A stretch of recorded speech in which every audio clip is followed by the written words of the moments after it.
ഇന്ന് ഞങ്ങൾ പാവട്ടിയിലുള്ള വിൽപ്രോയിലേക്കാണ് പോയത്.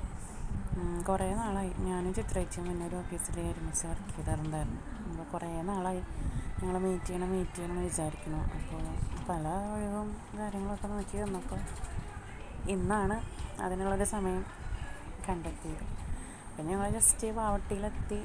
പിന്നെ നല്ല വെയിലും കാര്യങ്ങളൊക്കെ ആയിരുന്നു. അപ്പോൾ ഒന്ന് നമുക്ക് തണുത്ത എന്തെങ്കിലും കഴിക്കാം എന്നുള്ളതിൽ വിൽപ്രോയിലേക്ക് കയറി. ചേച്ചി അവിടെ നിന്ന് മുന്നേ കഴിച്ചിട്ടുണ്ടായിരുന്നു. അപ്പോൾ നല്ല എക്സ്പീരിയൻസാണ് അവിടെ എന്നൊക്കെ പറഞ്ഞപ്പോൾ പിന്നെ ഞങ്ങൾ അവിടെ തന്നെ കയറി. ഷേക്ക്, അതുപോലെ സാൻഡ്വിച്ച്, പിന്നെ ഞങ്ങൾ ഒരു ഫലൂദ അങ്ങനെയാണ് പറഞ്ഞത്. അപ്പോൾ നല്ല ടേസ്റ്റിക്കായിരുന്നു. അവിടെ നല്ല ആംബിയൻസും ഒക്കെ ഉണ്ടായിരുന്നു. അപ്പോൾ കാണാനും നല്ല പുതിയൊരു ഷോപ്പാണ്, കാണാനും നല്ല ഭംഗിയും കാര്യങ്ങളൊക്കെ ഉണ്ടായിരുന്നു. അങ്ങനെ ഞങ്ങൾ പിരിഞ്ഞു ലാസ്റ്റ്.